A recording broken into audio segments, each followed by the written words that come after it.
Hello, Canada. I'm Will Adams. Tonight, we are taking a sober, honest look at Budget 2025. Beneath all the glossy language and big aspirational branding, Canadians deserve clarity about what this document really represents. On the surface, the government is calling this a generational investment plan, and yes, there are some meaningful commitments here. The Darlington nuclear refurbishment, long overdue investment in the Port of Churchill, movement on the high-speed rail corridor from Windsor to Quebec City, automatic tax filing, and a permanent national school food program. These are very real pieces of progress, and credit where it's due, they matter. But leadership requires looking past slogans to see the substance. And the substance here tells a very different story. Mark Carney's budget cuts 40,000 public sector jobs, the largest reduction in decades. It freezes funding for Indigenous health and social services. The Liberal government is continuing to leave disabled Canadians well below the poverty line. It even reduces medical cannabis support for veterans on the eve of Remembrance Day. And all of this arrives in a year where the federal government is running a record $78 billion deficit. That alone tells us something. This isn't restraint born out of necessity. It's restraint chosen, targeted, and selectively applied to you. It's austerity toward people paired with expansion for corporate incentives, defense spending, and the machinery of enforcement. And then last week, we witnessed an extraordinary moment in Parliament. The Bloc Québécois introduced amendments that the Speaker declared matters of confidence. The NDP supported them, as did Elizabeth May. Every party that said it wanted accountability voted to send Canadians to the polls, except one. The Conservative Party of Canada stood with the Liberals and kept this government in office. For a party that speaks so often about removing the Prime Minister, that was a revealing decision. There is a lot to examine today. The budget, the failed amendments, and what this moment says about the direction of our politics and the character of our leadership. To help me break all of this down, I'm joined by someone who understands politics from the outside and the inside. Michael Harris, former Libertarian candidate in the Battle River Crowfoot by-election, and longtime analyst of federal policy, as well as a contributor for the Provincial Times. Michael, thank you for joining me. Oh, it's honestly a pleasure, man. I always love coming on your show and talking about the truth. I know you do. Well, and we got lots to cover today. So today we're going to be covering a wide range of topics, from Mark Carney's first budget and why I don't like it and why you don't like it, because we've both been very vocal on social media about our issues with it. We're going to be talking about the cuts, the deficits, and the strange mix of big thinking infrastructure with Harper-era economics. We're going to be talking about the amendments made by the Bloc Québécois and the New Democrats, and we're also going to be talking about the absolute political implosion of the week. Basically, the Conservatives. Like, they're on fire right now. It's amazing. Yeah. They're on fire. They're in trouble. And toward the end, we'll get into this. Mark Carney is now effectively a Harper conservative. He's governing exactly the way Harper did. He's implementing half of Poilievre's economic framework, and we're going to discuss why this suggests that the real weakness in conservative leadership is Poilievre. So let's get into it. Michael, let's start from the top. Carney framed Budget 2025 around the idea of sacrifice. I will always be straight about the challenges that we face and the choices that we must make. And to be clear, we won't transform our economy easily or in a few months. It will take some sacrifices, and it will take some time. Canadians must sacrifice today so we can build Canada strong tomorrow. But when I actually read the budget, and I read every page, the sacrifice falls on literally everyone except corporations, defense contractors, and the political aristocracy. Yeah, we've got 40,000 public sector layoffs, the biggest in decades, a freeze in Indigenous social and health programs. Disabled Canadians are still trapped in poverty at 24,000 a year. Veterans are having their medical cannabis reimbursement cut from $8.50 to $6 a gram, right before Remembrance Day. Thank you for your service. Now go fuck yourself. So, Michael, let me throw this at you. When the political aristocracy preaches sacrifice, but exempts themselves. What does that tell you about their economic philosophy? Well, it's just they're morally bankrupt. I mean, the Liberals and especially the government have been arguing for like the last 10 years that young Canadians, people of my generation, need to make sacrifices. And we have been sacrificing. We've sacrificed the ability to get a first home. We've sacrificed the ability that we have to choose between eating a good meal or having to be able to go to school. We've sacrificed the ability to be able to own a car or properly be able to go to work. And I have to ask these politicians, what exactly have they sacrificed in the last 10 years? Even the conservatives. They've sacrificed absolutely nothing. There's absolutely nothing. I can think. I can barely. Even the conservatives. Yeah, I can. Even the conservatives. It doesn't matter which party it is. They have not themselves. I cannot think of a single member of the political aristocracy who has sacrificed anything. I mean, Pierre Poilievre got really rich during COVID, as did many politicians. I mean, during COVID, that's actually something you forgot to mention there. COVID. Zoomers had to sacrifice like 2 years of their life staying home. Well, you know, the freedom fighters, they threw a fit about wearing a mask, which led to 1/3 of Gen Z being forever locked out of their career prospects because they lost out on job placements because of how long the pandemic came around. And, you know, this budget doesn't include anything to fix this problem. So good on you for mentioning that. I was just saying, like, they haven't sacrificed. These politicians, especially the ruling government or liberals and conservatives, they get paychecks every day, stable paychecks. They're never going to lose those paychecks unless they get unelected. They have pensions that are almost 10 times as high as the average Canadian. They haven't made sacrifices. And I'm worried about specifically in this budget specifically that the people who are writing this budget are making things that are of counter interest to their own interests. Like they're making things that specifically, as Mark Carney would have, removing the luxury tax on yachts and airplanes. You know, he owns airplanes. Removing the taxes on owning secondary homes that that are vacant. You know, he's a big property owner. He's going to benefit from this. And of course, as much as I'd like to see taxes removed, this isn't to support Canadians. This is a clear counter interest because he is doing this to benefit his own political agenda while screwing everyone else over by increasing taxes for the lowest 1% and the lowest 10%. Like the average regular person has to pay more taxes while they are actively reducing taxes for themselves. It's ridiculous. I'm 100% opposed to it. Let's actually talk about those contradictions because this budget is full of them. I sat on the bus one day and I read through them and I was like, wow. Carney is running a record high $78 billion deficit. He is spending nearly $500 billion. And yet he's cutting services like social programs that people actually need, and he's laying off workers. It's austerity inside a deficit, which, typically governments cut because they lack fiscal room. Here, he's cutting despite having room. He's pulling a Doug Ford, making cuts to social programs. Oh, but he's going to spend more money. What do you think about that? This is my biggest complaint, okay? At the end of the day, us many libertarians, we want to cut spending.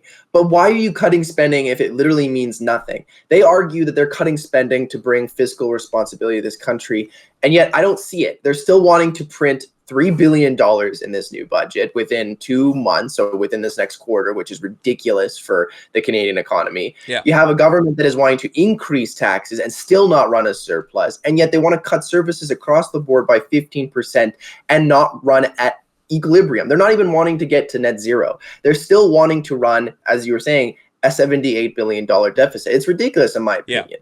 I believe that as long as people are getting taxed and we have to pay money to the system, we deserve the services that we are entitled to. Yeah. And you're telling me that we have to sacrifice even more while gaining less from the government. Yeah, exactly. People claim that I'm an idiot because, I'm anti-tax because who's going to build the roads without the government? But the government doesn't even want to build roads anymore with this budget. They want to just keep taking and taking and taking, and they don't want to build anything with it, except they want to support and build for the billionaires. Yeah. But not for the average everyday Joe. Yeah, exactly. Most people aren't going to complain about paying taxes if they actually get what they pay for. And Carney's message isn't, we don't have money. That's not his message.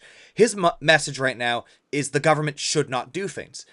When he sat there during election season, he promised fiscal responsibility, but he also promised to improve the social democratic process. And look, I'll give credit where it's due. Darlington Nuclear is a good idea. Well, it already exists, but I more so mean like the expansion of it. That's a good idea. Yeah. It creates jobs, and it's in my town, it's in Bowmanville, so that creates jobs for the people in my community. So I like that. That's a good thing. The Port of Churchill expansion, that's a smart idea. We need more ports. The Windsor, Quebec high-speed rail, that is long overdue. We are way behind, and I am very pleased that Mark Carney is actually delivering on that. I mean, you look at China or even South Korea, we are way behind. Way behind. Yeah. The other piece that caught my eye was immigration policy. The budget says Ottawa will address fraud at the individual level, but, and this is important, it doesn't touch the employer-tethered model of the temporary foreign worker program. Michael, you are a former candidate. You've talked a lot about labor markets. What does it say in your eyes when the government cracks down on individual workers, but it leaves the employer-friendly structure, the structure that allows for this to happen in the first place? Well, it keeps it intact. What would you say about that? Well, it's because the government doesn't care about workers. They never have. At the end of the day, whether if you're pro-union or non-pro-union or pro-labor or pro-business, at the end of the day, they don't care about workers. They want your tax dollars, and that's it. And that's all they really care about. At the end of the day, we can see this in my province where they're shutting down lawful strikers in this province. They use a notwithstanding clause, send them back to work. Mark Carney has used it against Air Canada workers. We see this right now where, they're changing scab laws where business can come in and replace a worker with a temporary worker, and you don't get a severance, you don't get nothing, you don't work, well, say goodbye. We're going to replace you with someone who's going to work minimum wage. In my opinion, those are ridiculous policies, and the government are going to keep pushing them because they don't care about workers. And really, even for the scabs that are coming in, they don't care about them either, because they're not giving them proper protections to be able to live and work here in Canada either. So the workers are getting screwed over, the taxpayers are getting screwed over, the scabs are getting screwed over. So yes, I 100% agree with you, man. The whole system is having problems defending workers right now. Right. It entrenches precarity. It suppresses wages, and it divides workers, whether they be immigrants or people born in Canada. Despite the fact that the real imbalance is, it's not what your skin color is, it's not where your accent is, it's workers versus corporate leverage or state leverage, depending on how you look at it. And the same logic appears in the 40,000 public sector layoffs. It's framed as modernization, right-sizing, AI adoption, good fucking God. But in practice, we're not talking about the big, CEO jobs. We're talking about replacing stable middle-class jobs with contract work, with automation. And another pattern here when it comes to public services, the message is restraint. But when it comes to policing, border enforcement, and defense, restraint evaporates. Budget 2025 is allocating $1.3 billion for new CBSA officers, a new financial crimes agency, and Carney is bragging about hitting NATO's 2% defense target 5 years early. And he's aiming for 5% by 2035. Michael, what do you make of this? What do you make of his priorities list? Well, I mean, my impression was always that he's trying to suck up to Trump. His whole platform, I mean, the whole reason why he's prime minister in the first place is because he's supposedly anti-Trump, or he knows how to deal with Trump. And he's trying to increase the military spending. He's trying to increase the domestic security, because those are the main demands that Trumps are giving to the Canadian government, that we need to boost our military, boost our domestic security if we want free trade. And most people want free trade. We don't want our products to be sold at incredibly low rates to be able to make a profit in the States. And we don't want to have to pay an incredible amount of taxes to import things from the States. And unfortunately, I think this is what this is doing. I don't think Carney cares about our military at all. I don't think he really cares about our domestic security at all. This is just purely appeasement for Donald Trump, if we're really going to be honest with ourselves here. Yeah. And it's really hard to argue, for the case of we're increasing domestic security, we're putting all this money into these two areas, and yet Canadians are supposed to sacrifice for Mark Carney's political career. Because if it really is just him sucking up to Trump, that means we're paying higher taxes and getting less back just so Mark Carney can appease Trump. Yeah. And in my opinion, that's just absolutely ridiculous. Yeah, and that could actually be an episode on its own. I mean, as you know, voted for Mark Carney. As everyone knows, I voted for Mark Carney. I didn't vote for him because of U.S. policy. although that was a nice cherry on top, I voted for him because of Build Canada Homes, which, trust me, we will be talking about in this episode. Carney has not delivered any of what he has promised in his 2025 election platform. Or, well, he's delivered some of it, but most of it. He promised to, deliver a steady hand during hard times. He promised us that we were going to hold Trump accountable. But let me just ask you this, Michael. What has Mark Carney done for the nearly 200 Canadians who have been held in ICE concentration camps by the Trump administration? One Canadian actually died at one of those camps.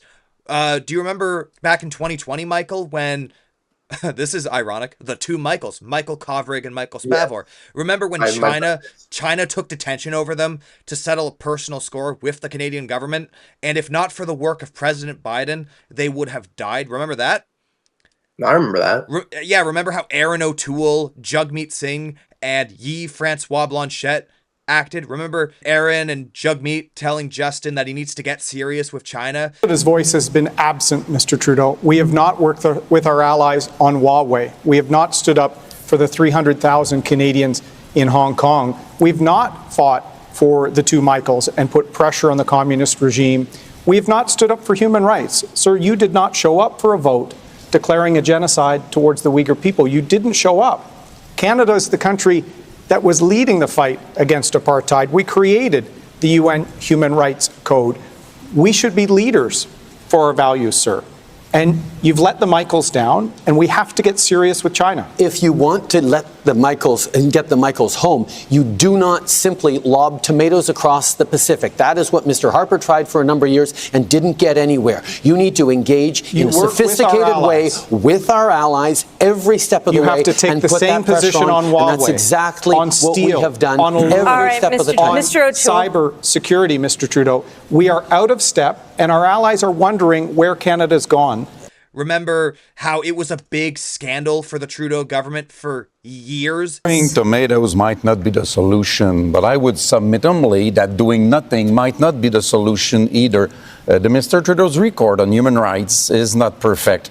We might name the two Michaels, we might name Uyghur in Xinjiang, we might name Taiwan, Hong Kong, we might name Catalonia and Mr. Puigdemont, we might name the worst of all, Mr. Blanchette, Raif Badawi being still held in Saudi Arabia because Canada wants to sell weapon and military supply to Saudi Arabia. And it was a talking point in the election, like 2 years later.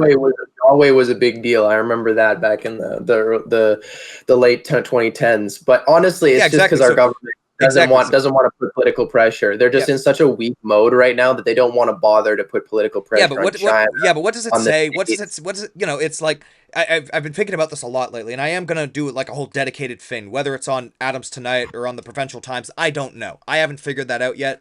But I think that that Canadian who died in ICE custody, I think some of his blood is on Carney's hands because Carney did not so much as make a fucking tweet about that dude. Absolutely disgraceful. I'm not down that, bro.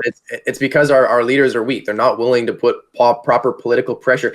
They're not willing to put even a statement out to defend our own citizens, regardless of who these people are. Like at the end of the day, if they are like criminals, as Trump describes them as, at the end of the day, they're Canadian citizens, and you are a public servant. It is your responsibility to protect Canadian citizens, especially abroad. That's why we have a foreign affairs agency. And that's why we have that in the first place. And if you're not going to do anything with it, it looks incredibly weak that you're willing to sacrifice Canadian citizens for political power. It's such an easy fix too. If I know I'm not the prime minister, right? And maybe most people would not elect me, Michael. But here's the thing: if I was the prime minister, do you know what I would do about this situation? You know what I would do?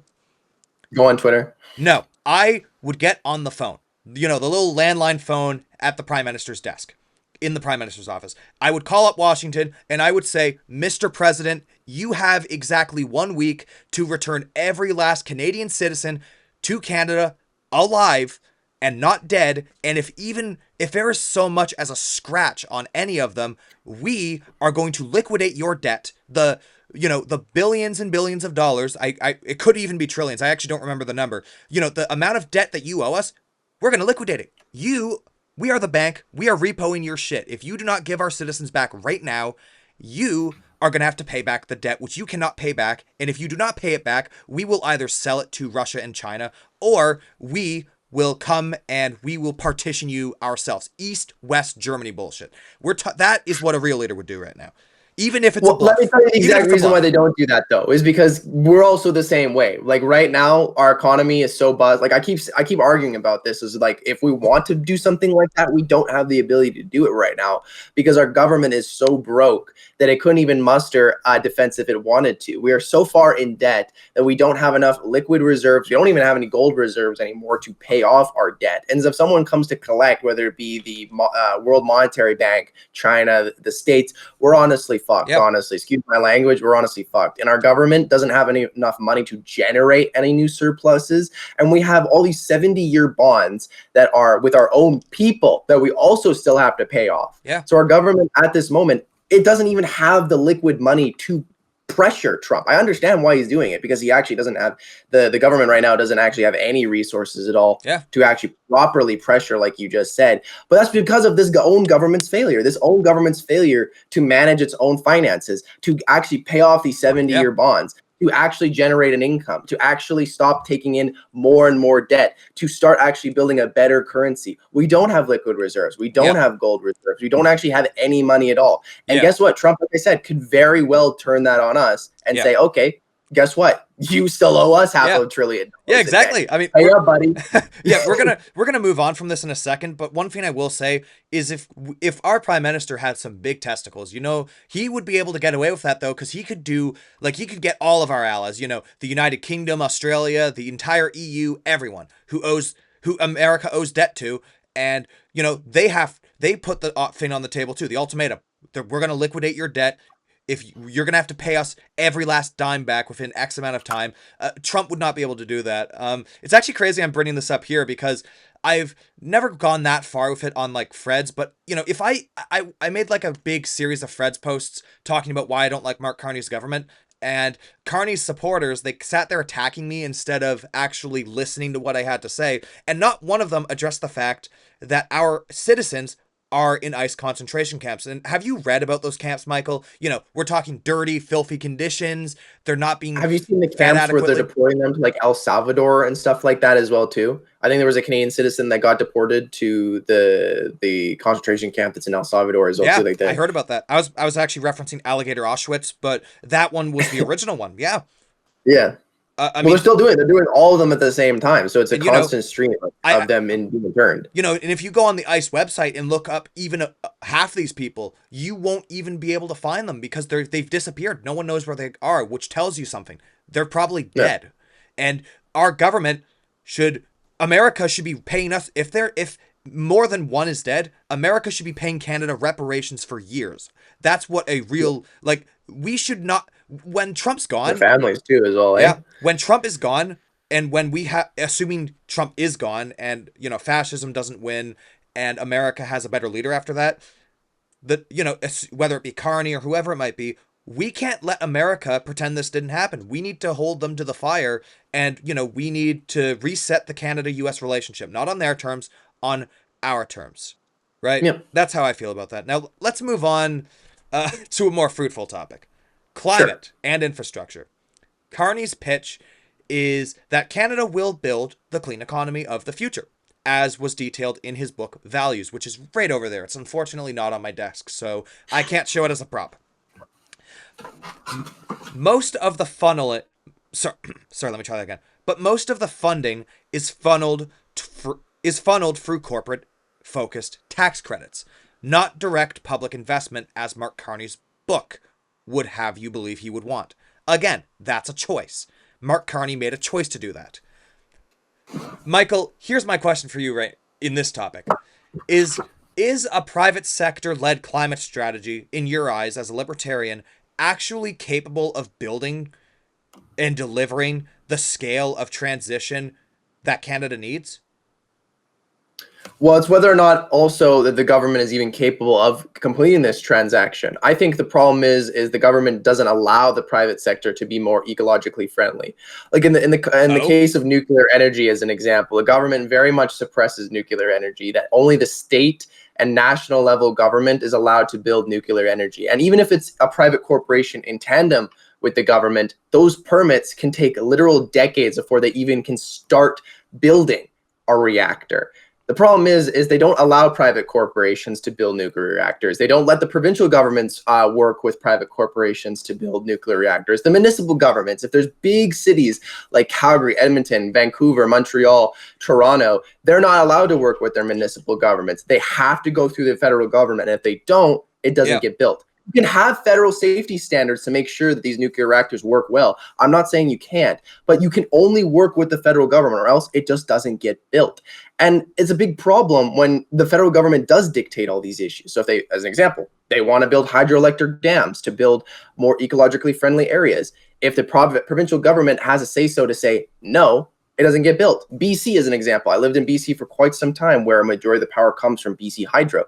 Anytime the government sees that a private corporation is wanting to build a new hydroelectric dam, it's 20 years of arguing on why they shouldn't build the dam. And yet we still use coal power. So while they bicker about stopping these private corporations from building ecologically friendly power sources, the coal corporations and the United States industries of oil that do own the dirty power here in Canada continue to make more money when the ecologically proper solutions are being shut out by our government. Yeah. In general, I think I do support climate policy. I think that climate change is a very real threat, second only to the threat of World War III, which I believe would firmly just cause the immediate end of the world because of nukes and such. But I believe we need to stop the ideological nonsense when it comes to climate policy. We need to actually create smart policies. The Liberals lost the war on carbon pricing because of the way they handled it. It was just them getting extra money. And now, granted, it did serve as a pretty decent universal basic income pitch, but universal basic income, whether you support it or not, I know you don't, but I'm sure you could agree with me, Michael, universal basic income should not be built on specifically a gas tax. Now, I think we should revisit carbon pricing, actually, but I think we should handle it in like more of a, I think we should make carbon savings accounts for bank accounts. This was like an idea proposed by Aaron O'Toole back in 2021. And the idea behind it was your bank account would have a carbon savings account that would get like basically money every time, your levy payments. It would get you'd put the levy payments in a savings account and you would be able to pull that money out for everything from electric vehicle purchases to, you know, bus fare, anything of that nature. I think that would be a better system. Sounds like prosperity tickets. Sounds like a very like social credit idea of an economic theory. I don't know if you've heard of social credit, but that's kind of now that kind of sounds like that quite a bit. Not quite, because the whole thing. Well, Michael, if you really want to go down that route, that means that this Neo Financial credit card that I have right next to me on my desk, which gives me cash back when I use Skip the Dishes, and gives me cash back when I go to like Mary Brown's, that would be like saying that Neo Financial is entrenching social credit because I get rewarded because Neo Financial is partnered with all these companies to give me a few bucks back when I purchase fried chicken and wedges. So, you know, are libertarians against rewards for people who make good spending decisions? I'm just joking. I'm joking. Reward, perfectly acceptable, because that's between a consumer and a business owner. Yeah. If we are telling that the government is starting to start taxing certain businesses that are unreliable and might not be sustainable, give money to people. The problem is I have with like the idea of prosperity tickets, especially for oil, is at the same time our government is arguing why we shouldn't have oil. So we're giving ourselves a new expenditure to pay people, whether it be in buying for cars or new income. And then if we're trying to phase out oil, but within the end of this decade, then that new spending is either going to have to be deleted, which it won't because politicians don't want to cut spending, or we're going to have to increase taxes to pay for that universal income. So that's why I'm a disagreeing with it. Now here's the thing, Michael. Here's the thing.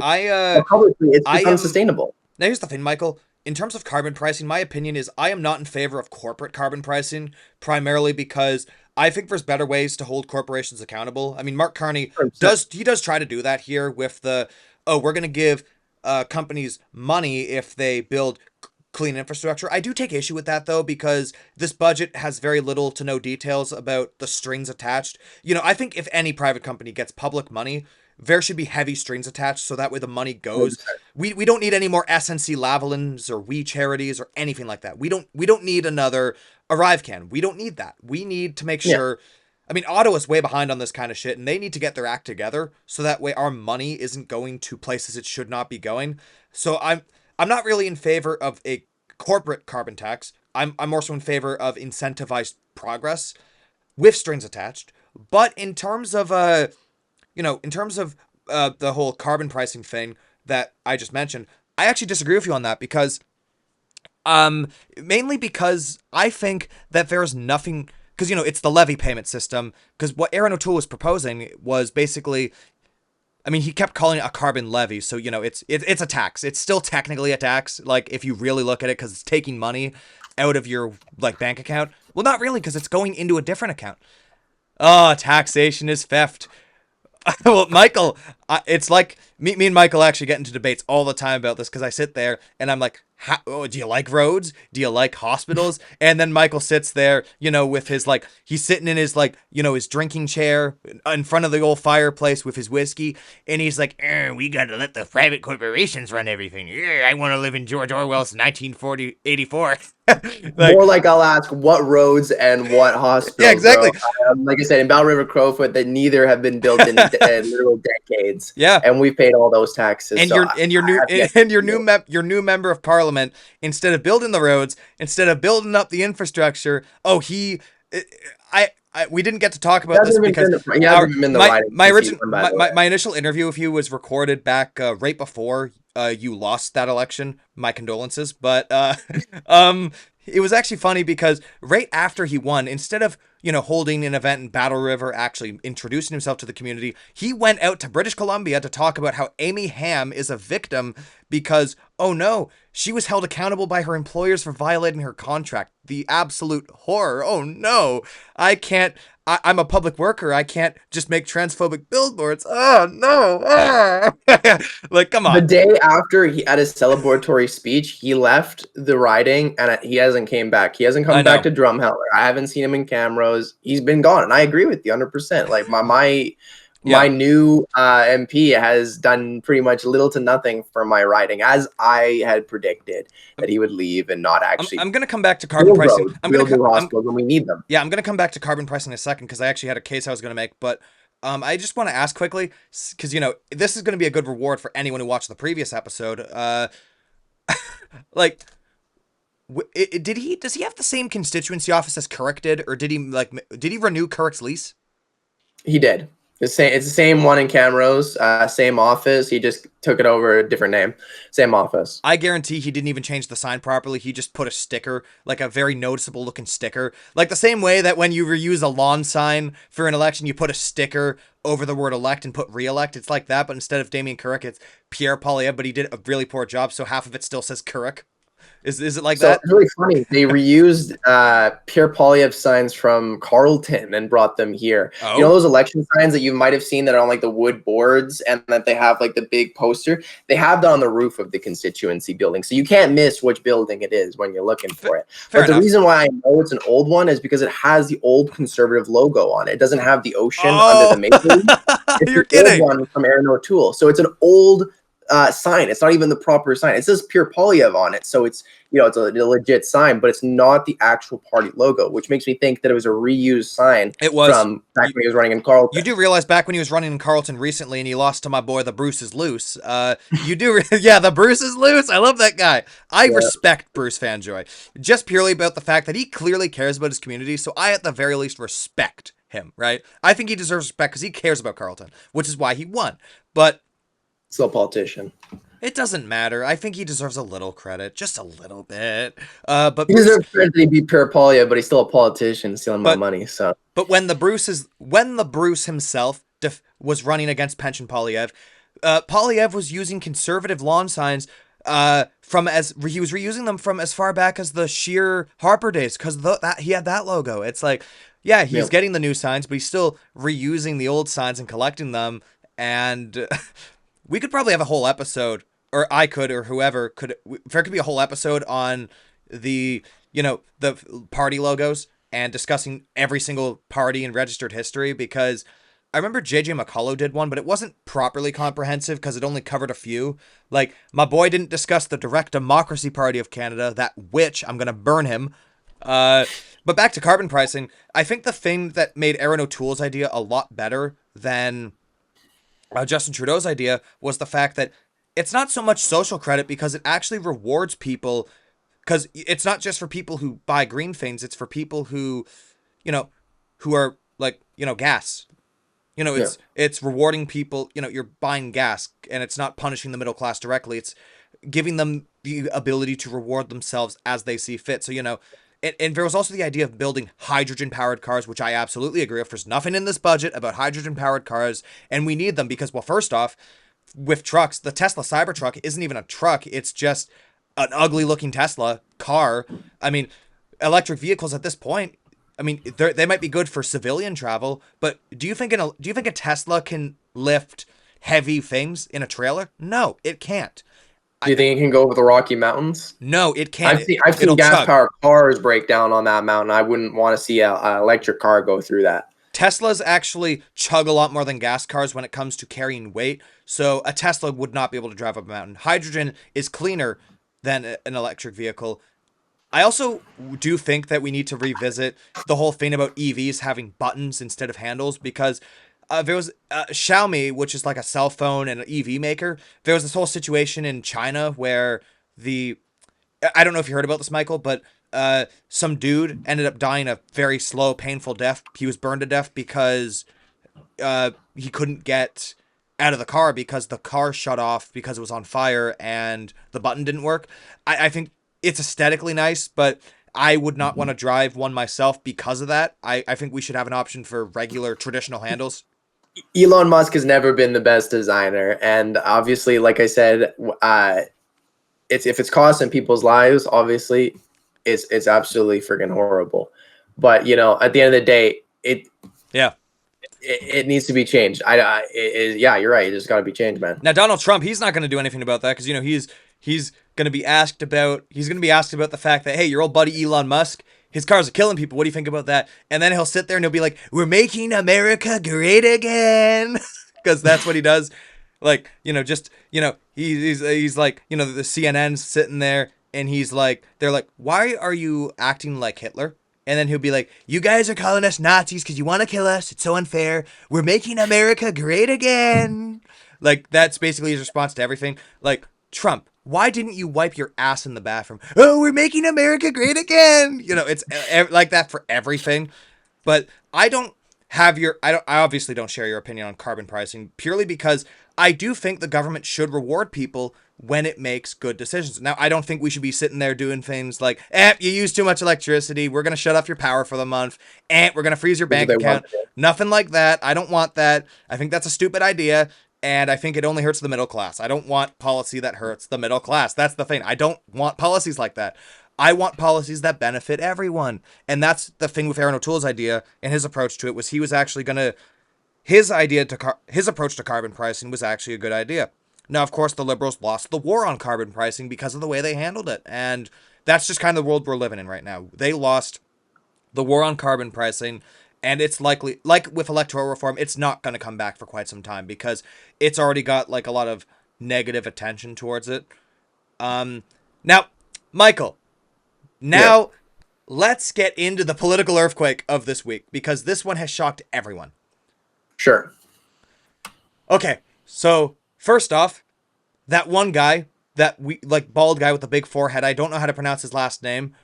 From Nova Scotia, I think it was. Just Chris. I just refer to him as Chris.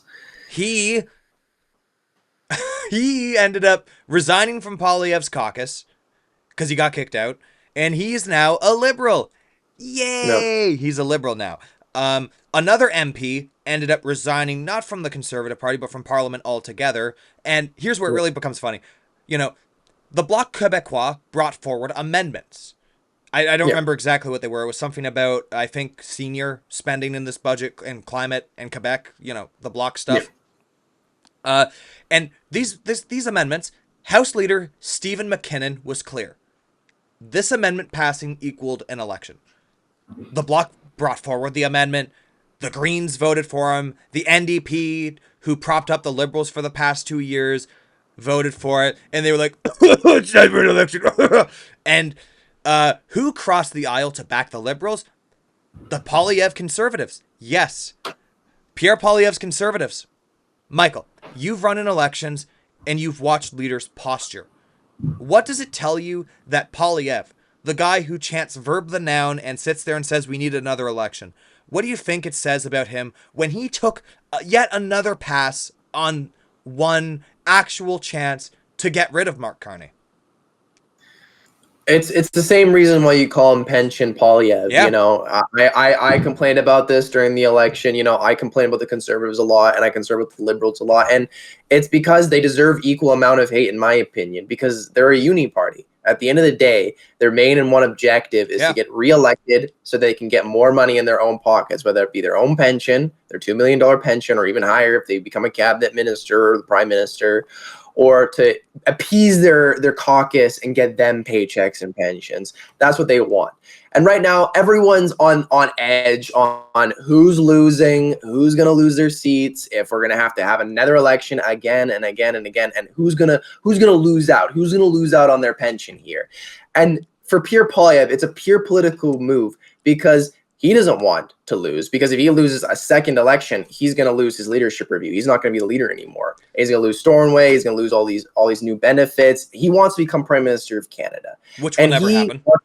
And he wants to keep the loyalty of his caucus, who don't want to go into an election, because you have all these new Conservative MPs who want to start generating that pension, and they haven't even gotten the opportunity to get it. So how do you argue to a bunch of corrupt politicians that it is time for another election where you could very well lose that money that we promised you to run it? It's very hard to convince that. And it's pure political move that he doesn't want to lose out his benefits. He doesn't want to lose out on his money. Same with Mark Carney. Same reason. Whether you can argue for the budget or not, the main reason why he wants his budget to pass at the end of the day is to ensure that they get their own pensions. Exactly. And This was because that's exactly what we bitched about Jagmeet Singh doing for the last 10 years. And yet here we go. It's happening again, but with the Conservatives doing it. Exactly. This was a political layup, but the Tories didn't take the shot. And the only explanation that anyone can give is fear. Not fear, just fear of Canadians. We're talking fear of the polls. Their internal numbers are sliding. You know, you look at outside of outlier polls, despite the fact that Carney's honeymoon period is long since done, Mark Carney is still pulling that majority territory, and Pierre Poilievre, if an election happened today, Mark Carney would get his majority. Not because he would lose seats. A lot of those BC seats would revert back to NDP and Green, but Poilievre would lose Tory seats because people are done with him, and this really proves it. When MPs start crossing the floor, momentum evaporates. The bravado online isn't matching the data. There's that one dude, I forget his name, but I saw him at one of the Restore the North events. He's the one dude. He's like a Gen Z Poilievre supporter, and he sits there and he idolizes the Harper days, which he never lived in. I forget his name. But, you know, people like him don't match the data. Poilievre is not demanding elections anymore. He is avoiding them. And that's why he did what he did. He's scared. Because here's the thing. When 2026 comes around, he will no longer be the Conservative leader. It's not going to happen. Poilievre will be voted out by his own supporters. And that's assuming his own caucus doesn't throw him out over this. I mean, the Yukon had an election.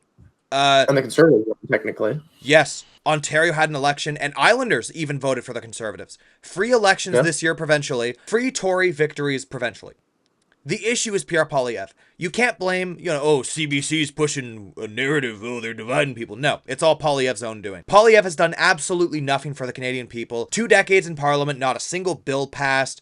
His only accomplishment is, the amazement that people get from how willing he is to be wrong and how willing he is to be corrupt, how willing he is to divide people. He's sitting there being like, oh, we need to give more money to Israel. Oh, we don't like trans people. And it's like, most Canadians don't care about either of those things. No one, stop. Just actually propose a good economic plan. I read his 2025 platform. It was garbage. It was barely even a platform. 2/3 of it were pictures of him at rallies.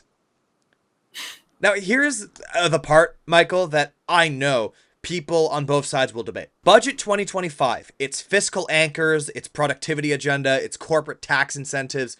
This could have been introduced by a Conservative government. Like, Mark Carney is not a left-wing premier. He is center-right. He's economically cautious. He's business-oriented. He's hawkish on spending. He's enthusiastic about balancing spreadsheets and private sector-driven innovation. In many ways, he's adopted Poilievre's own economic positions. Austerity through administrative cuts, attacking bloated bureaucracy, except for government bloated bureaucracy, corporate-driven growth strategy, defense commitments, immigration reform focused on enforcement and not actual structure. I think personally, Michael, the Liberals are implementing Poilievre's economics. I think this suggests that the real problem for the party isn't ideology, it's leadership. I mean, you could say either or. I mean, I'll take a book out of what the revolutionary communists told me when I went to go debate them. At the end of the day, they're both capitalists. Mark Carney is a technocratic capitalist. He believes in very headstrong Keynesian economics. Yeah. Pierre Poilievre is also the same way. He's also a capitalist, but he's a quote unquote libertarian capitalist like myself. I think the difference is while they both would want austerity measures, the difference is I'd hope Pierre Poilievre would have the intellect to realize that there's no point in running an austerity measures if you have no plan on running a surplus or paying back your debt. Yeah. If you plan on taking, in fact, more debt from the austerity measures, you're just putting yourself into a cycle. I do agree. They are very similar. I mean, I consider Mark Carney to be like the conservatives from the 60s, very old-timey conservative, like the Bennett conservatives from the 40s. I think that's a perfect example, Mr. Bennett. Mr. Bennett. Conservatives, especially under Pierre Poilievre, are supposed to be this new generation of conservatives, the people that are trying to somewhat emulate what the Americans are doing to some way, libertarianism, big populism, that's what they're trying to do. And I think while there are some similarities, there are still some differences between the two. Fair enough. And I think you'd think, even though they do technically agree with each other in a lot of things, that they would work together in some aspects. I mean, they work together to keep the government alive. I know. But yet there are definitely some disagreements between the two where if they really wanted to, they could team up and they could run a majority coalition, like a unity government between the conservatives and liberals. But there's obviously enough disagreement between the two to keep a separation because, we do still have conservatives calling them out. We still have the conservatives saying that the government is proposing bad things in this budget. And you still have the liberals complaining that the conservatives don't know what they're talking about. So it still goes both ways. Yeah.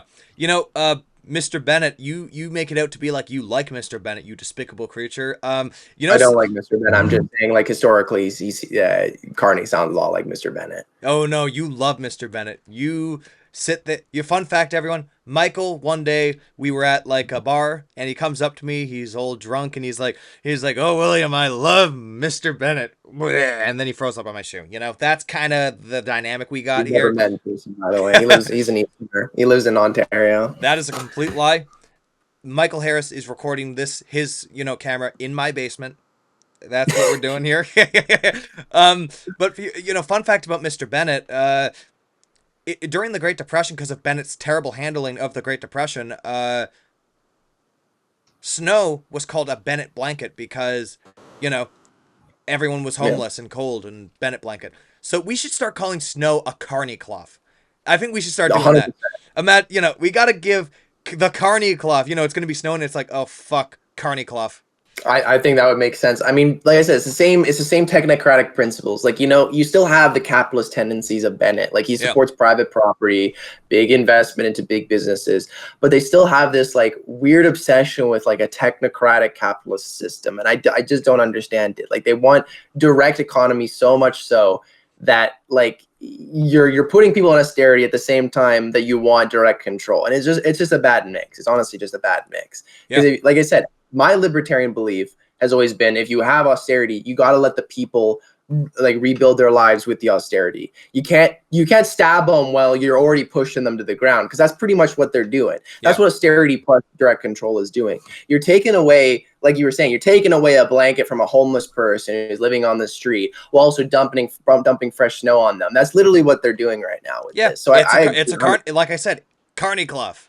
Carney cloth. Yeah. We gotta make that a thing. That would be hilarious. But all of this really brings up the question of what does Canada Strong actually mean? A strong Canada shouldn't be built on cuts or people living in poverty. It should not be built on layoffs while giving tax breaks to a handful of corporations. It shouldn't be built on symbolic cruelty to Indigenous communities, to veterans, to disabled people.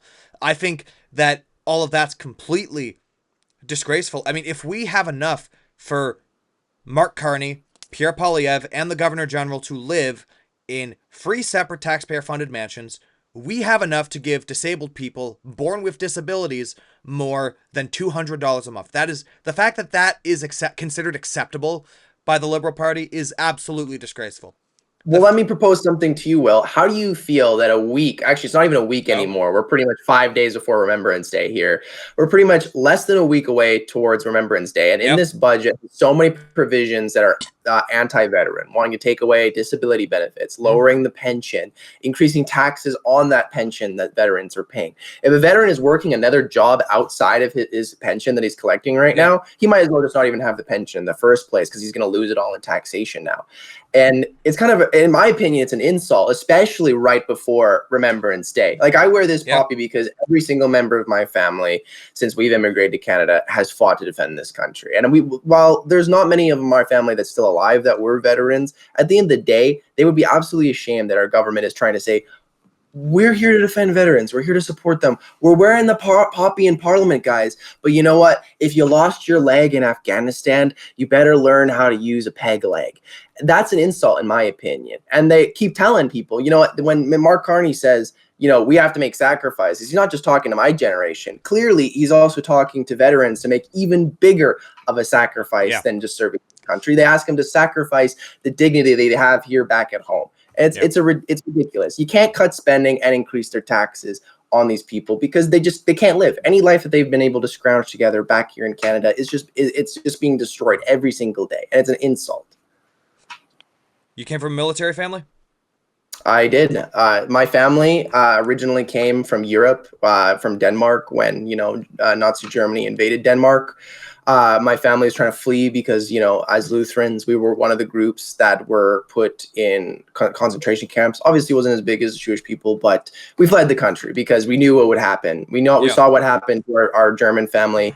The only country that took us in was Canada. And my family, ever since my great-grandfather, has repaid that debt by defending the nation every single time it is called upon us. The same thing, war was called the day, I'd do the same thing. Yeah. I do not have quite the same military background in my family. However, that's not to say there hasn't been any service in my family. My great-grandfather and his two brothers, when they were teenagers, they lied about their age so that way they could go to Europe and help liberate Europe from the Nazis.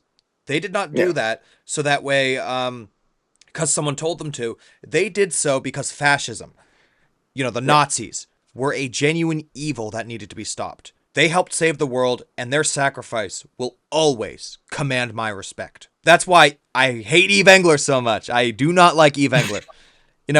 Good. Eve Engler. We can agree on that. Eve Engler, the supposed anti-fascist, thinks that my great-grandfather's... He didn't die during war, but he did sacrifice many years of his life fighting the Nazis.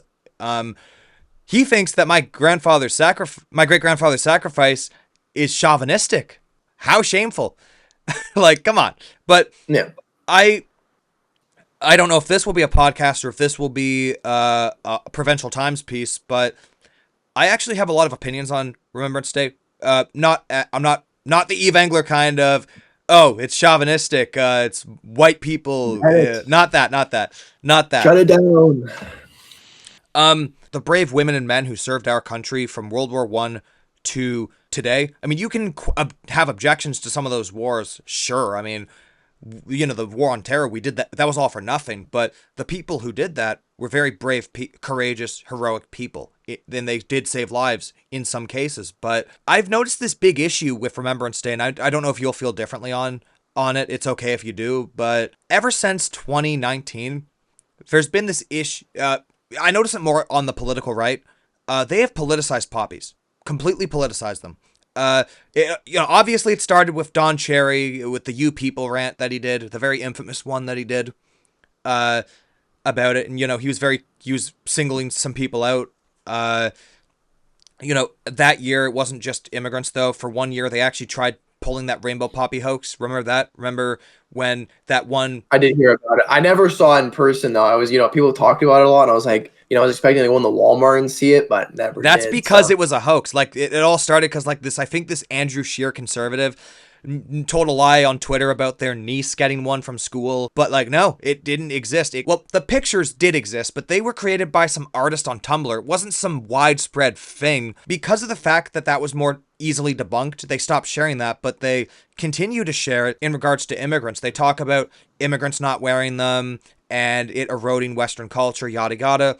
But one thing I gotta say is, yes, I see a lot less people wearing them, and it does truly dishearten me. But I think there needs to be a real conversation about why that is, because it's not just, immigrants on the others who came from countries on the other side of conflicts. It's people who were raised in Canada for many generations. It's people my parents' age and younger not wearing them. And a part of it is because when it comes to schools, maybe I don't know if you remember this, but do you remember the Remembrance Day celebrations in schools? Well, I was a cadet, so for me, I was part of those. I was part of those celebrations. Maybe they were a bit bigger at the school you went to. Maybe you went to a bigger elementary school than I did. It was small. Like as a cadet, you probably saw a bit more. But when I was in elementary school, we did Remembrance Day stuff a little bit less and less over the years. Keep in mind, I was a kid during the War on Terror. I remember when the song Highway of Heroes came out. Great song, by the way. I listen to it every Remembrance Day, but every year, once noon hit, the hallways and the outside and the sidewalk was just filled with poppies. It was just filled with they were litter. That's what it was. Yeah. And I have this issue with the political right because, well, first off, they're politicizing a holiday, a solemn holiday that's meant to be a day of mourning for people who fought for their rights to be awful. Because, I have objections about the War on Terror, among other things, but World War II, I have no objections to mostly because with that war, there was a clear right and wrong. The Nazis were the bad guys. They needed to be stopped. We helped stop them. That, they fought so that way the entire world could have the freedom to, have a cowboy with a mustache and a political commentator with a mustache and long hair could sit on a podcast and talk about it, right? That's the whole thing. But for me, I think, I will obviously disagree on like the politicizing of like the poppies, especially with the conservatives. Michael, I don't want to sound rude, but I actually didn't finish. I didn't finish. I had more to that point. There was more to it. Not to sound like a dick. Sometimes this happens, guys. Don't worry. But Mike, the thing about politicizing the poppies is when I logged on to X on the first day of November 1st, I saw those like fringe Twitter accounts. And keep in mind, they don't completely drive culture, but they do a little bit because, it's social media and that's the way people communicate. It's the way they get their news.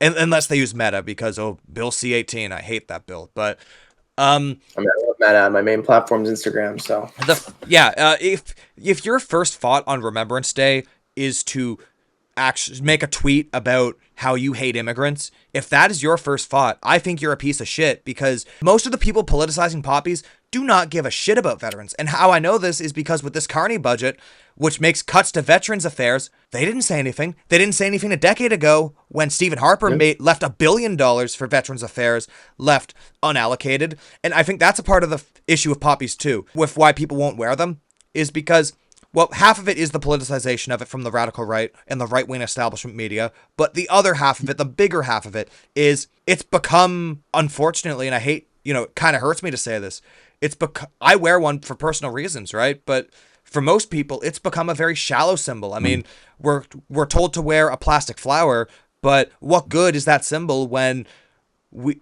Here's actually a good story to actually help make my point. One day I was waiting for the bus. I was going home from school, and I saw some dude. He was kind of dirty looking. He was very clearly homeless. He was yelling at people. I didn't know if he was dangerous, so I did keep, I actually pulled out my phone and I had it recording just in case, kind of subtly.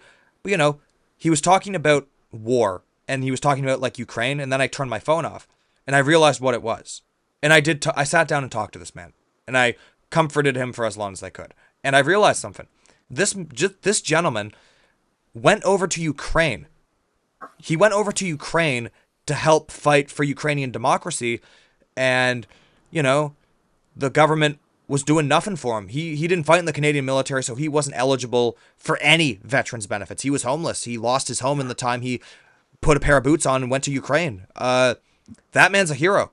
I mean, he was fighting so that way citizens in a country he did not live in could have democracy. Of course, he came home because he eventually decided it wasn't working out properly. But, that man, I think that man in particular, I think about him a lot, especially right now. He's a pretty good indication of it. I mean, what matters more to the radical right?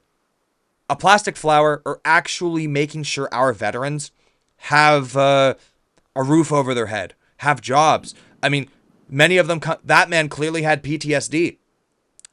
Mental health care isn't covered by OHIP in Ontario. So, what's Doug Ford doing about that? That's how I feel about it. I think that that's a big problem. And I think before making tweets, before using Remembrance Day as an excuse to be racist, as an excuse to be homophobic, I think we need to use Remembrance Day this year to recommit, to actually give true, proper thanks to the brave women and men who gave up things, who gave up their lives, who lost their lives in a lot of cases, fighting for our right to freedom. I think that's what we need to be doing on Remembrance Day, not using it as a cudgel to be racist or homophobic.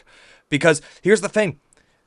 In World War I and World War II, there were Sikh Canadians who served in the war. The first gay man in the military to get married was also a member of parliament. He was gay and he served his country, despite the fact that at the time it was not very welcoming to him. He served it anyways because he was a patriot. That's why.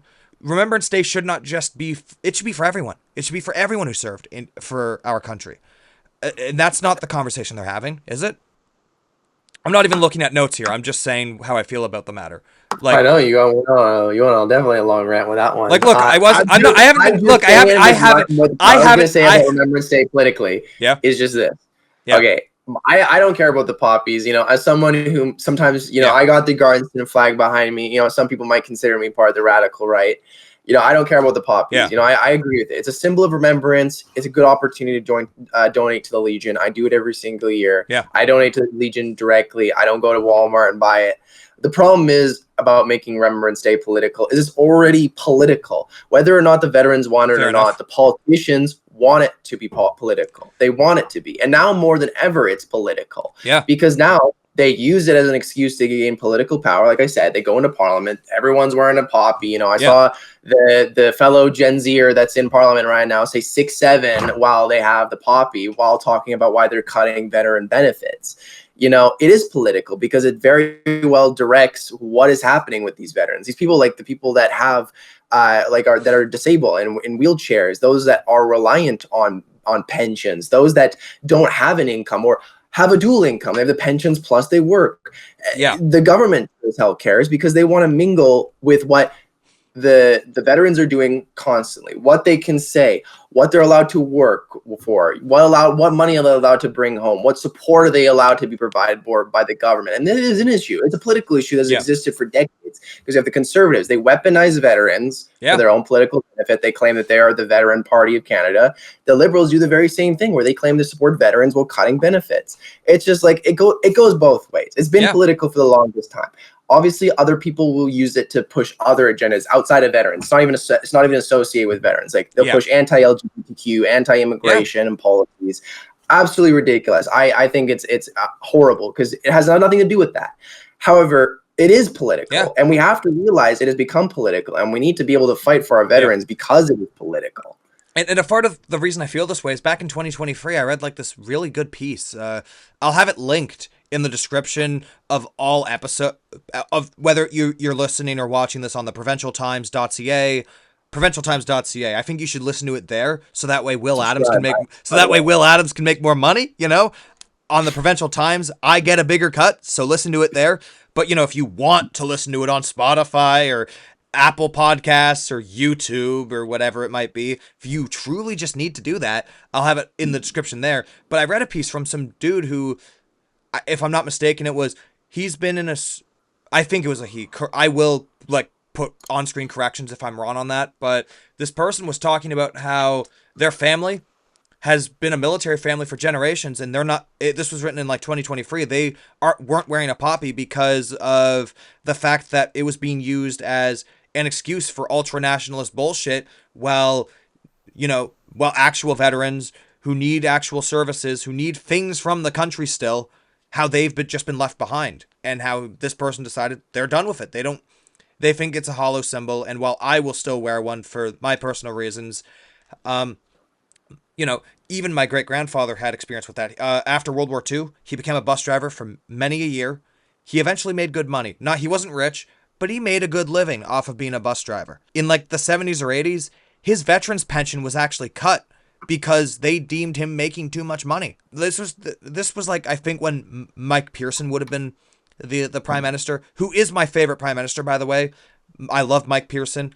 He was the best prime minister, but I still got to shit on him for that because, well, that's terrible. He's a veteran. He fought in World War II. He should be getting his pension regardless, as should all of them. But, you know, this has been an issue for many years, and you're right about that. And for the record, these episodes aren't scripted. I don't read off a script. I do have little vague notes on my screen, though, so that way I know, so that way I don't get off topic, so that way I, remember the basic of what I feel. But with the Remembrance Day thing, that wasn't scripted. I actually just kind of came out because that's how I feel about the matter. I think Remembrance Day is next week. I think we need to recommit to actually helping our veterans. And I'd love to get an actual veteran on the show. I'm going to see if I can get Aaron O'Toole. I don't think I will be able to, because Aaron That'd be nice. He's still pretty mad about the whole Grandma O'Toole's secret recipe thing. He's still pretty mad about that. Remember that? You should invite me to host it. You know, I'll ask him the tough questions. Don't worry. Oh, and while we're at it, we can get we can invite who can we invite? We can invite some other guys on. We could have a whole panel. We could have Will Adams. We could have Michael Harris. You know, off topic. You know, I think we should definitely invite the Dominion Society and debate them because I know me and you. No. If I destroyed Daniel Tyree's reputation, he is pissed that I exposed that his father is Jamaican. Like, he is livid about that. If you get him on this show, then props to you. But it would be a screaming match with a one-sided one. So why not? You know, that makes great content. Where he sits there. That's like half my content, bro. I mean, here's the thing. I, in good faith, tried to get him on the show. I messaged him on Twitter being very nice. And I was like, hey, man, you want to come on the show? And he was like, no, thanks, I'm good. I kept trying to reach out to him on Twitter being like, what do you think a Canadian is? Which, you know, it says on the website. He thinks it's a white person from Europe, specifically from the United Kingdom. Okay, that's what he thinks. His dad is Jamaican. His dad's Jamaican, and, you know, he sat there and said Mark Carney and Pierre Poilievre's kids were at most half Canadian because Diana Fox Carney is British and Nadia Poilievre is Hispanic. I don't remember what country she's from, but here's the thing. Venezuela. For as much issues I have with Anna Poilievre, I would not dare suggest that her and her kids are any less Canadian than me because I don't believe that. But, you know, because Daniel Tyree does, I wrote a few pieces, you know, writing off the checklist. I was like, yeah, your dad's Jamaican, so, like, should we... And he sat there and said we should deport people for jaywalking. So, you know, in the piece, I asked him, should we deport you for jaywalking, Daniel? Should we deport your dad who writes about AI on Medium? Should we deport him for jaywalking? Should we do that? Oh, and he was... They're just grifters, man. They're doing it because they want money. I've been saying this for a long time, man. When he blocked me on Twitter... You know, I could probably use my my clout on Twitter and be like, yo, bro, you should come on this panel. And they don't even know you're there. They just see Will pop up. It's like, yo, hey, man, how you doing? Fuck it, let's do it. That would be hilarious. In fact, we can get, like, the Canadian Future Party team in there, too, because I know Rob hates Daniel Tyree. Everyone does, because he's such a smug asshole, like, that, you know, he does that, just down to that stupid smile he does. I'm not shaming him. I'm not saying he looks ugly. He just supposedly the most intelligent political analyst in all of Canada, apparently. You know, my diploma right here is, like, still from my high school, but Daniel Tyree's diploma is from Waterloo. It makes me wonder what kind of things they're teaching at Waterloo when you got people sitting there saying, oh, we should deport legal immigrants for fucking jaywalking. Immigrants jaywalking. My culture. Anna Poilievre is Venezuelan. Well, he probably doesn't even know where Anna Poilievre is from, actually. He probably doesn't even know. Actually, that's a real take right there. I wouldn't be surprised. I'm not going to say that he's done this because I don't want to be held liable. This isn't defamation. But if Daniel Tyree tomorrow said that he thought Anna Poilievre was Mexican, I would not be shocked because he's not a stupid. He's smart. He's a grifter. He doesn't believe what he's saying. And, you know, why do you think his tenure with the PPC, with the new gen PPC was so dramatic? It's because his whole program boils down to let's deport people because, no, I'm rich. I'm a rich half black person but I'm white passing. So effectively, I'm a rich white guy. I went to Waterloo. I had my life paid for me. Oh, but I went to Wendy's, and the person serving me my Frosty, he had an accent, and he was brown. And the one lady who I wanted to go to prom with in high school, very pretty lady, she was brown too. Very lovely accent. No. And so now I'm against... They're asking racist, what's the ethnicity of their girlfriend or their crush? Yeah, exactly. Look at Paul Miller was actually threatening people on Telegram because people are calling him out for bleaching his skin because Paul Miller is like, his dad is Mexican and his mom is Romani, I think it was. I mean, Paul Miller, like the Joker dude who... Yeah. I'm a Gypsy Crusader. I'm aware of his existence. Like, for so many clips of him online, where one time he called a Mexican person the B word, if you know what I mean. I'm not repeating slurs on Adams tonight. We don't do slurs here. But, the guy... It was a great episode, by the way. It was. The guy was like... It is, but the guy was like, bro, you are the same color as me. And actually, the guy looked more white than Gypsy Crusader did. So, and Nick Fuentes is... also Mexican. Like, the white supremacist movement they're not even white people. And here's the thing. Hispanic. I am not a white supremacist. I think their movements are resentful. I think they're hateful. I believe in the premise of multiculturalism. I think Canada's multicultural. If you want your weird ethno state, take it somewhere else. It doesn't belong here. But Daniel Tyree doesn't even have the right to say that he's misrepresenting his heritage. And that's why I published that big piece, because people have the right to know that they're giving money to someone who isn't who he says he is. Because he sits there, he talks about how his ancestors built up Canada. But Pierre Poilievre's kids are only half Canadian because their mom's from Venezuela. Like, no, that's not how it works. And he wants to moralize about the Chinese railroad. And I'll have Daniel know one of Pierre Poilievre's sons is literally Spider-Man. So. Yeah, exactly. Do you think Daniel Tyree, if you confronted him in person about this shit, do you think he'd sit there and stand on business? No, he would cry like a little wiener because that's what he is. He's a He cries on Twitter all the time. Like, I know we turned this into Dominion Society thing now, but half the time I see this guy on Twitter and he starts talking about why the conservatives aren't giving him enough attention. When it's like, bro, I wouldn't give you attention. Yeah. If I had the ability to, he tried to take credit for Michelle Rempel Garner changing her stance on Jess Solly, which I don't agree with. Michelle Rempel Garner doesn't even know who you are. She doesn't know or care about who you are. She has better things to worry about than who you are. Because even though I think Michelle Rempel Garner is an idiot and I don't like her ideas, I think that her living in America, like as a parliamentarian, shouldn't be allowed. You should be taking an oath to the Canadian people. You should not be living in America when you're a parliamentarian. That's just my opinion, though. But no one cares about him. And because I destroyed his reputation by exposing him for how much of a hypocrite he is, soon he's probably not even going to be on my radar. He's gonna wither away. Hopefully. Oh, but then one can pray. One can pray, Will. Oh, but then he'll come back in a couple years and he'll probably run as a Liberal candidate and he'll pretend he never did any of that. Imagine how funny that would be. Wouldn't be surprised. It's happened before. But look, getting back on point, because this episode is not about Michael Harris. Sorry, not about Daniel Tyree. What is about Michael Harris? What are you talking about? We got to talk about the fact that, like, Budget 2025 had real potential. Carney has instincts. He's a businessman. And, the industrial strategy, the energy sovereignty, the infrastructure, I want those things. I respect those ideas. But you can't achieve those things with slow motion austerity. So, Michael, my final question to you. If you could change one thing about this budget to make it genuinely transformational in a good way, what would it be? That's a big question to ask because I don't like most things that are in this budget. I mean, half these things are a joke. I could point out one thing. I mean, I think that definitely needs to be removed is this attempt to get into Eurovision. That's a complete joke in my opinion. I understand there might be some like tourist implications in it, but the fact that the government is spending $135 million in an attempt to get into Eurovision, not even guarantee that we will even get into Eurovision. This is just to pay for the sponsors, for the PR that we are, eligible, that we should join. That's just a complete waste of money, in my opinion, because not only we're not a European nation, but I don't think it's going to pay itself off. That should be something that is done by CBC themselves, by the private sector. Fair enough. Government funding. The Can EU supporters watching this video are going to be coming for your head now because, oh, how dare Michael Harris not want us Do we want to spend 130? Listen. How dare we want to spend 135 million dollars on the attempt to get into how it. dare you, Michael Harris? You don't want us to be a part of an economic bloc that's like a continent away. How dare you? You are evil. Honestly, I'm more of a. I'm of the mind that we need to create a EU type economic bloc in North America and Central America. That's what I think we need to do. Because a lot of people don't talk about the North American Trade Agreement.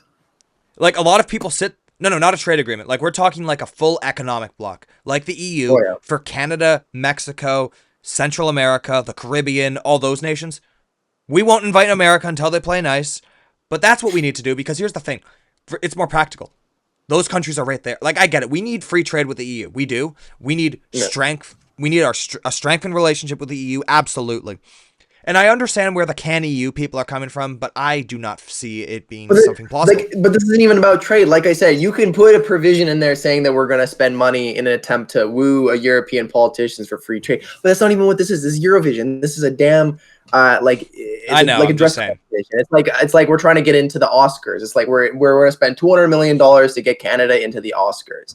Like I love Braveheart, I love Heartland, as much as the other Canadians do, but I don't think we should spend $200 million to get CBC shows into getting an Oscar. So that's basically what this is. We're spending $135 million to get into a European Oscars. That's what this is. Of course, the guy from Alberta watches Heartland. Why would I not be surprised? It was the Yellowstone before it was Yellowstone, man. Of course you watch Yellowstone. Why wouldn't you? I'm not judging. They're both fine shows. It's just, it's just so typical. It's so, I so expected that. And by the way, the only reason that you're wearing a poppy and I'm not is because my poppy's on my windbreaker and I don't have my, you have a shirt. Of course you do. That's hilarious. I love Yellowstone, man. Fair enough. I'm not saying that's bad. I'm just saying that is hilarious. But that's your answer. You don't like the budget, so you like what? I want to defeat it. I don't think it's beyond saving. Like you can't just remove 3 things out of it and make me like it. I think the budget needs to be scrapped and completely redone. We obviously don't need an election. We don't need to spend $700 million to get an election, which very well could just be like the 2021 election where no seats change, 1 or 2 will change. But there's too much for me to complain about in here. You have veteran benefits being cut. You have this joke of a section about the Eurovision thing. We have the taxes that are being removed out of empty houses, yachts, planes. Those luxury taxes are being removed. The increasing in taxes of the poorest 10% of this country. There's almost everything I can disagree with in this bill. And if anything, it needs to be completely shredded and completely rerun. And I think instead of making it a political budget with just the Liberal Party, they should start from scratch, invite all the opposition parties, and everyone gets a say. And I think that's the best way to get it done. That way, we're not bitching about an election. We're not bitching about the budget. Everyone gets a say. Because if everyone gets a say, there's a good chance this budget will support everyone in some. Before I add on to that question, are we going to invite Jess Don Davies, Elizabeth May, Yves Francois Blanchette, and Pierre Poilievre, or are we going to get Maxime Bernier in there, who's going to? He's not an opposition leader. He's just another grifter. I know, but if you don't, I agree. But if you don't invite him, he's going to throw a fit on Twitter. And he's going to be like, "They don't want us to stand up for Canadians." And then Grant Abram, he's going to sit there. He's going to quote Vivek Ramaswamy, and he's going to be like, there's only 2 sexes, capitalism and oil, the building blocks of foundation, bedrock values, that's Grant, you've met him. You said he was your favorite. I love my favorite mega church pastor. Michael Harris and Grant Abram are best friends. We all went for beers the other day. It was amazing. I actually don't like beer. I don't drink beer. I drink. He's a Mormon, bro. He don't believe in drinking alcohol. He thinks I'll get condemned for drinking it. So in terms of drinking, I actually drink Smirnoff Ice because it's similar to a soda. But Pull the Plug Doug wants to pull the plug on Smirnoff Ice too. I mean, at least at the LCBO, I actually did find a Canadian brand that's basically the equivalent to this. I wonder if it's any good. Next time I go to the LCBO, I actually might buy some because I don't like beer. I think it's disgusting. I just don't like it, So you're probably gonna hate me that I love Okanagan beer then. Maybe I'll find a beer that I like, but I like the stuff my brother and dad drink. I don't like that shit. So, okay, so if you don't like, if there's nothing you change about the budget, I guess I'll ask this. Even though you think the budget is trash, is there one thing you can say in isolation that you do like in this budget? Just one thing? Anything? The attempt to cut overspending, I guess. Like I said, I like austerity to some degree if we're willing to cut the budget to be able to save more money to allocate it in other areas or to be able to get a surplus so we can start paying off the debt. That would be a good initiative if that was what their intention was, but that's not what their intention is. So you're cutting spending for no reason. It's just cutting spending for more spending. Yeah. And that to me is in itself bad. But if it was allocated better, if we could actually cut spending to maybe, like I said, pay off the debt, pay off the bonds, deal with inflation, deal with the deficit, I could understand that completely. As an economics person, I would understand that completely. Yeah. But that's not what they're doing. So I also, once again, have to disagree with it. Yeah, I guess, because, you know, I know you. I know how, you know, you're like the you know, I'm a libertarian partner, and you know, I gotta hitch the you know, the old wagon broke down, so I gotta get a new one. So I get it. I get the vision. I just want economic stability, man. Like I said, we can have a deficit all you want, but it's been 10 years that we've been running a deficit, 10 years of us getting 70-year government bonds that my children will still be paying off.